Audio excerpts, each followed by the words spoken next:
Hello friends, welcome back to T point take.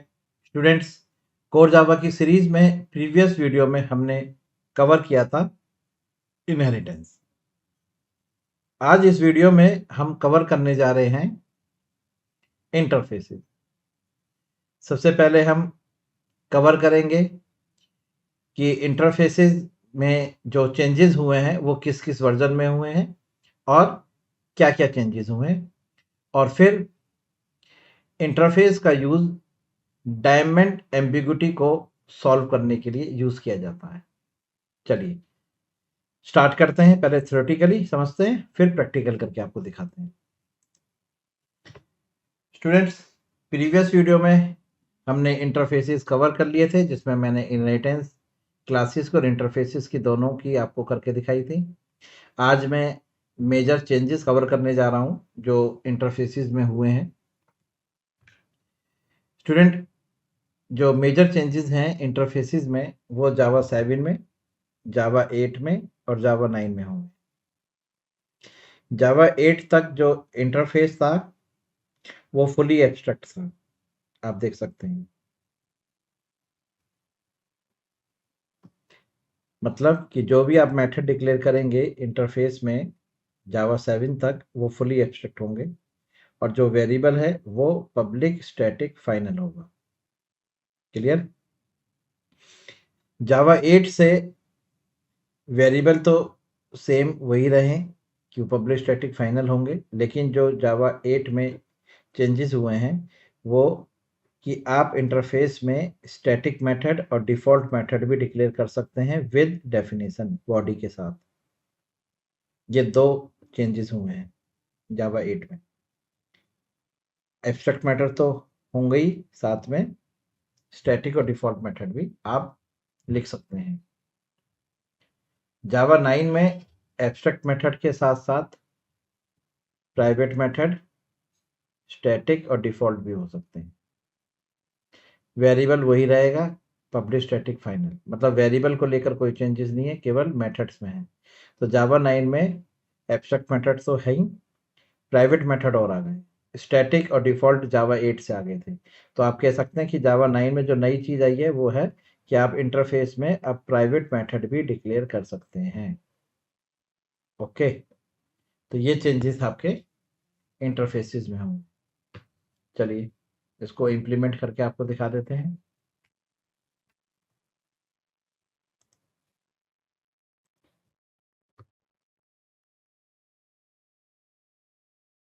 एक आपने interface declare करा ABC, और इसमें आपने एक पब्लिक एब्स्ट्रैक्ट मेथड डिक्लेयर करा है ऐड। एक आपने पब्लिक स्टैटिक मेथड डिक्लेयर करा है विद डेफिनेशन।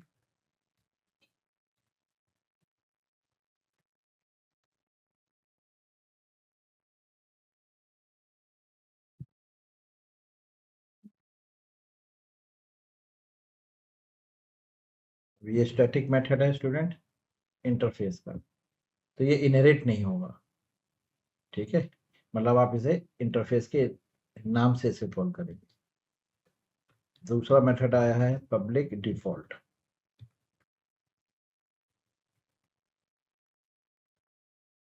ये आपका मल्टीप्लाई है।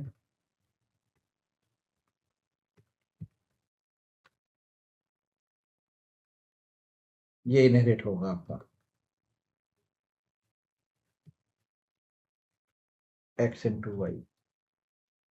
आप चाहें तो इसके आगे देखिए इस तरह से लिख भी लीजिए कि ये स्टैटिक मेथड है, ये आपका डिफॉल्ट मेथड है, और एक आपने आया है प्राइवेट मेथड। ये इनहेरिट नहीं होगा।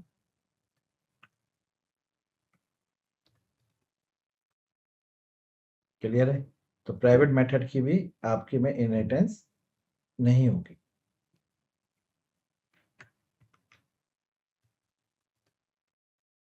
ये आपका प्राइवेट मेथड हो गया है डिवाइड,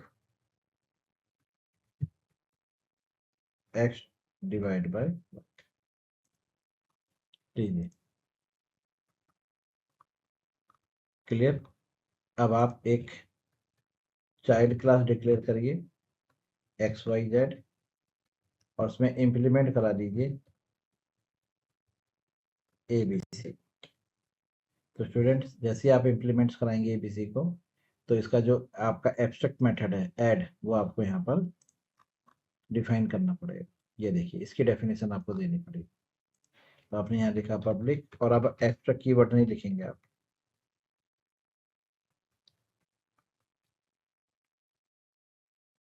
और यहाँ पर आप लिखेंगे एस आउट।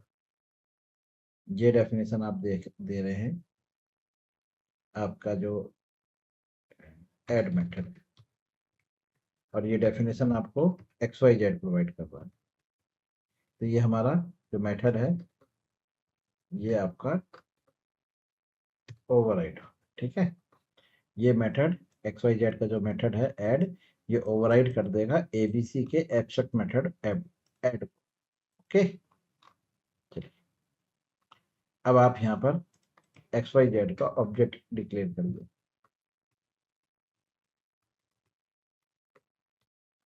चलिए सबसे पहले हम चेक करते हैं वन बाय वन।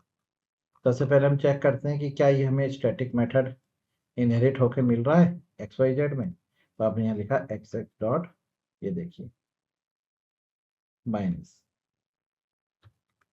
देखिए नहीं मिला ना। तो मैंने आपसे बताया, मैंने आपको कि ये मेथड स्टैटिक है स्टूडेंट, ये इनहेरिट नहीं होगा, ठीक है। ओके, हाँ ये मल्टीप्लाई इनहेरिट होगा, ये डिवाइड भी इनहेरिट नहीं होगा, ये एब्स्ट्रैक्ट इनहेरिट होगा, ठीक है। मतलब कि मैं यहाँ लिख देता हूँ इनहेरिट, ये इनहेरिट होगा।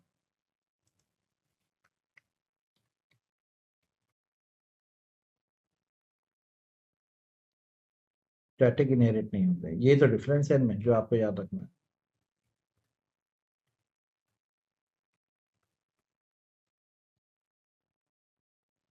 डिफॉल्ट इनहेरिट होगा,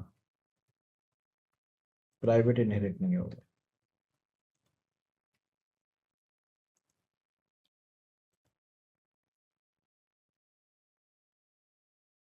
ओके, ये क्लियर है, ये याद रखिएगा। चलिए, तो माइनस तो आपको मिला नहीं, आपको कौन सा मेथड मिला है? देखिए एक तो ऐड मिला है जिसको आपने ओवरराइड कर दिया, एक आपको मल्टीप्लाई मिला है। अब बात करें हम माइनस की, आप उसे कॉल कर सकते हो इंटरफेस के नेम से, ये देखिए ये कॉल हो सकता है, इंटरफेस के नेम से कॉल होंगे। अब बचा प्राइवेट। चलिए पहले मैं इसको कंपाइल और रन करके आपको दिखा देता हूँ एक बार। ये देखिए चेक करिए, ये कंपाइल हो रहा है और ये आपको आउटपुट आए। ये देखिए ऐड कॉल हो गया, डिफॉल्ट कॉल हो गया, स्टैटिक इंटरफेस के नेम से कॉल हो गया, इनहेरिट नहीं होगा, ये ध्यान रखिएगा। ये चाहे आप एक नोट बना के रख लीजिए कि जो स्टैटिक मेथड है इंटरफेस ABC का, वो इनहेरिट नहीं होगा, एब्स्ट्रैक्ट इनहेरिट होगा, डिफॉल्ट भी इनहेरिट होगा, और जो आपका डिवाइड है ये भी इनहेरिट नहीं होगा, ये प्राइवेट है। तो इसको कैसे कॉल करें, इसको कैसे कॉल किया जाए? अब ये प्राइवेट मेंबर जो है ये अपनी ही क्लास के, ये जो आपका डिफॉल्ट मेंबर है आप इसके थ्रू से कॉल कर सकते हैं। देखिए कैसे करेंगे, सिंपल है, बस आप यहाँ पर डिवाइड लिखिए और आर्गुमेंट जो आप यहाँ पे पास कर रहे हैं XY, जो आपको मल्टीप्लाई में रिसीव हुई है वो आप XY इसमें पास कर दीजिए। मल्टीप्लाई में मैं आपने पास करा है 5 और 6, है ना। मान के चलिए आप इसे 50 कर लीजिए और इसे 3 कर लीजिए, ठीक है। लीजिए हो गया। तो आपका जो प्राइवेट है विद द इंटरफेस वो एक्सेसिबल है, तो आपने उसको मल्टीप्लाई के थ्रू इन्वोक करा दिया। इस तरह से आप इंटरफेस को यूज करेंगे। क्लियर है? अच्छा एक नोट और लिखिए, याद रखिएगा कि जो क्लास इनहेरिट करती है इंटरफेस को, उस क्लास को इंटरफेस का जो एब्स्ट्रैक्ट मेथड है उसको ओवरराइड करना जरूरी है। अगर मैं इसको कमेंट कर दूं, ये मैंने कमेंट कर दिया, ठीक है। तो अब XYZ जो है वो या तो एब्स्ट्रैक्ट मेथड को ओवरराइड करे, तब ये एरर हटेगी, या फिर अपने आप को एब्स्ट्रैक्ट डिक्लेयर करा दे। अगर वो कह रहा है कि क्लास XYZ कह रही है कि मैं ABC के एब्स्ट्रैक्ट मेथड को ओवरराइड नहीं करूंगी, तो वो अपने आप को एब्स्ट्रैक्ट डिक्लेयर कर ले। अब XYZ को आप फर्दर इनहेरिट करेंगे किसी थर्ड क्लास में, क्योंकि अब XYZ का भी ऑब्जेक्ट नहीं बन सकता, क्योंकि वो एब्स्ट्रैक्ट क्लास है। हमेशा ध्यान रखिएगा, इंटरफेसिस के और एब्स्ट्रैक्ट क्लासेस के डायरेक्ट ऑब्जेक्ट क्रिएट नहीं होते। क्लियर है? तो अब ये एब्स्ट्रैक्ट क्लास है, मतलब एब्स्ट्रैक्ट क्लास के अंदर एब्स्ट्रैक्ट मेथड हो सकता है जो हमें ABC से मिल रहा है। देखिए यहाँ पे फिजिकली नजर नहीं आ रहा होगा आपको, लेकिन ABC का जो एब्स्ट्रैक्ट मेथड है वो XYZ के अंदर है, और XYZ उसे ओवरराइड नहीं कर रही है, तो वो अपने आप को एब्स्ट्रैक्ट डिक्लेयर कराए, तब तो ये प्रोग्राम कंपाइल हो जाएगा। लेकिन अगर आप सोचो कि मैं इसको एब्स्ट्रैक्ट डिक्लेयर नहीं करूंगा, तो फिर आपको जो एब्स्ट्रैक्ट मेथड मिला है इंटरफेस से उसको ओवरराइड करना पड़ेगा। ठीक है, ये नोट आप याद रखिएगा। क्लियर है? चलिए, तो स्टूडेंट्स ये आपने चेंजेस देख लिए, और इन चेंजेस को आप याद रखिएगा जो जावा 9 में है। इस टाइम में जो कंपाइलर यूज़ कर रहा हूँ JDK, वो मेरे पास जावा 24 है। तो जावा 9 के बाद ये पॉसिबल था कि हम स्टैटिक मेथड भी डिक्लेयर कर सकते हैं, डिफ़ॉल्ट मेथड भी डिक्लेयर कर सकते हैं, प्राइवेट भी कर सकते हैं। लेकिन अगर आपके पास JDK 7 है तो फुली एब्स्ट्रैक्ट होंगे, JDK 8 है तो स्टैटिक और डिफ़ॉल्ट अलाउड होंगे, और JDK 9 है तो प्राइवेट भी अलाउड हो जाएगा स्टैटिक और डिफ़ॉल्ट के साथ। ठीक है जी, चलिए, तो ये कवर किया हमने जो चेंजेस हुए। अब आता है diamond problem. Student, diamond problem कह दीजिए या डायमंड एम्बिग्यूटी कह दीजिए, और ये जो सिनेरियो है ये मल्टीपल इनहेरिटेंस की वजह से जनरेट होता है ये, और इसमें एम्बिग्यूटी आती है। इसमें होता क्या है कि हम एक क्लास को,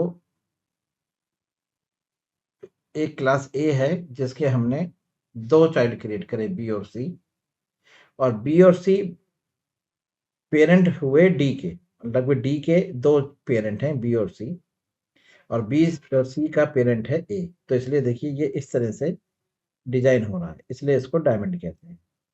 अब इसमें एम्बिग्यूटी आने के चांसेस क्या हैं? मान के चलिए ये जो A है, क्लास A, इसके पास एक मेथड ऐड है। ओके, अब ये जो इनहेरिट हुआ है क्लास A B में, तो B को भी A से ऐड मिल गया, और C को भी A से ऐड मिला प्रॉपर्टी में। ओके, तो B और C के पास ऐड आ गया जो उनको अपनी पेरेंट क्लास A से मिल रहा है। ठीक है, चलिए, अब D ने B और C को इनहेरिट करा लिया, मल्टीपल इनहेरिटेंस करा ली। तो अब बताइए D के पास एक ऐड आ गया है B से, और एक ऐड आ गया C से। अब बताइए, सेम ऐड जो A का है वो D में इनहेरिट हो रहा है वाया B और C, मतलब 2 पाथ एग्जिस्ट कर रहे हैं D के अंदर जो ऐड को लेके आ रहे हैं। तो ये जो ऐड है ये A का ही तो ऐड है, उसकी कॉपी है। ये भी ऐड जो है ये भी A की कॉपी है, तो D के पास A की 2 कॉपी पहुंच रही है ना। और ये भी पॉसिबल हो सकता है कि D डायरेक्ट भी A से ले सकता है। तो बताइए यहाँ पर अब 3 कॉपी आ गई। अब अगर मैं D का ऑब्जेक्ट बना के ऐड को कॉल करने का हूँ, तो यहाँ पर ऐड की 3 कॉपी नहीं है, और वो भी तीनों कॉपी एक ही पेरेंट की हैं, तो ये एम्बिग्यूटी पैदा करेगी। तो इस एम्बिग्यूटी को आप इंटरफेसेस के थ्रू सॉल्व कर सकते हैं, क्लासेस के थ्रू तो हो नहीं सकती। इसलिए जावा में मल्टीपल जो इनहेरिटेंस है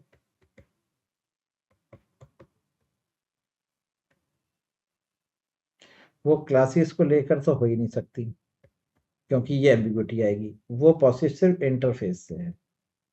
आप इंटरफेस की हेल्प से इस प्रॉब्लम को सॉल्व कर सकते हैं। प्रॉब्लम मैंने आपको बता दी कि डायमंड प्रॉब्लम क्या है। ठीक है, डायमंड शेप में हो रही है, इसलिए इसे डायमंड प्रॉब्लम कहते हैं।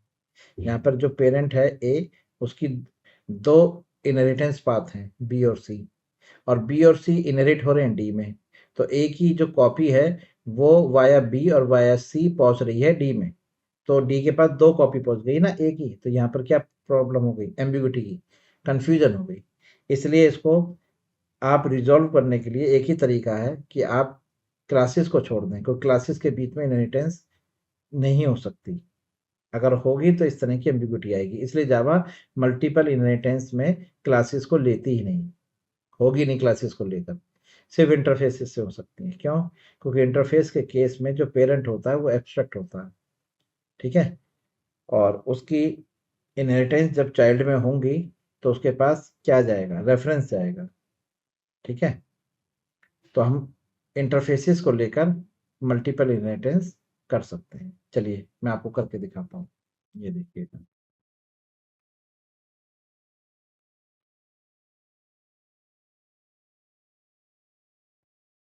आपने एक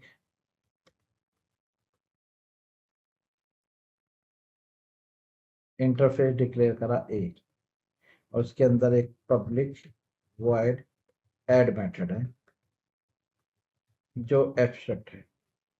आपको एब्स्ट्रैक्ट लिखने की जरूरत नहीं है, लेकिन अगर आप लिख भी देते हैं तो भी कोई दिक्कत नहीं है। ओके, चलिए, तो इंटरफेस ए है, एक मैंने दूसरा इंटरफेस बनाया बी, जो एक्सटेंड्स कर रहा है ए को। अब बताइए, इंटरफेस ए से बी को क्या मिला, ऐड मिला, ठीक है। और इसके पास खुद का एक एब्स्ट्रैक्ट मेथड है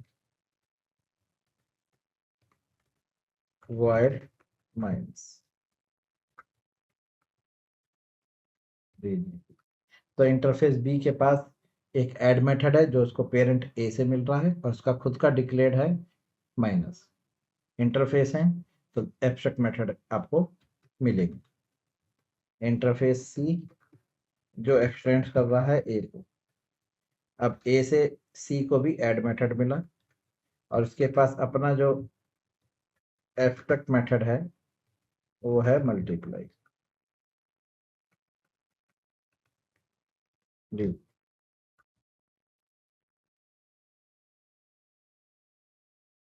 सॉरी, एब्स्ट्रैक्ट है तो आप डेफिनेशन तो प्रोवाइड कर ही नहीं सकते, ठीक है।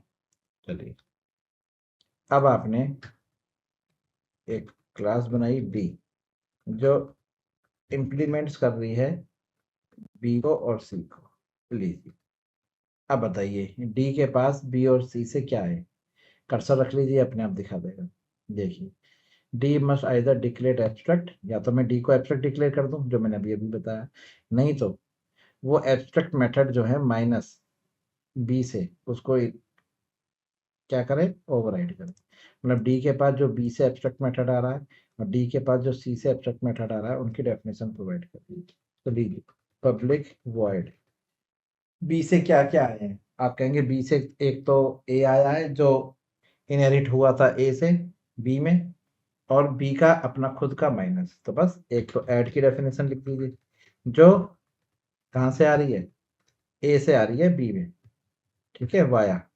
लीजिए, ये ऐड की डेफिनेशन आपने प्रोवाइड कर दी, और इसके ऊपर एक एट द रेट ओवरराइड का एनोटेशन लगा दीजिए, ठीक है। दूसरा मेथड आप बता रहे हैं पब्लिक लिखना मैंडेटरी है, माइनस, ये लीजिए एस आउट माइनस, ये भी आप ओवरराइड कर रहे हैं। अब बारी आई सी। अब सी से इनहेरिट क्या हो रहा है, सी से इनहेरिट हो रहा है ऐड और मल्टीप्लाई।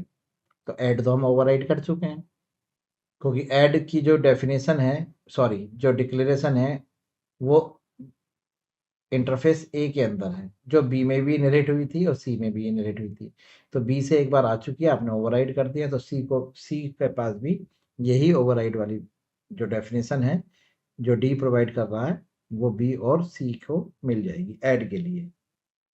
अब केवल आप यहाँ पर पब्लिक वॉइड मल्टीप्लाई डिक्लेयर कर देंगे, और ये लीजिए ऐसा होगा,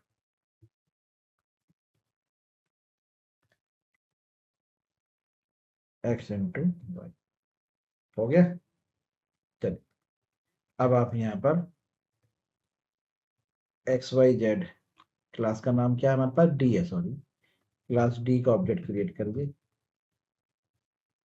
देखिए हो गया। अब आप डी के थ्रू देखिए, आप डी के थ्रू आप किस किस को कॉल कर सकते हैं? आप ऐड को भी कॉल कर सकते हैं, आप माइनस को भी कॉल कर सकते हैं, आप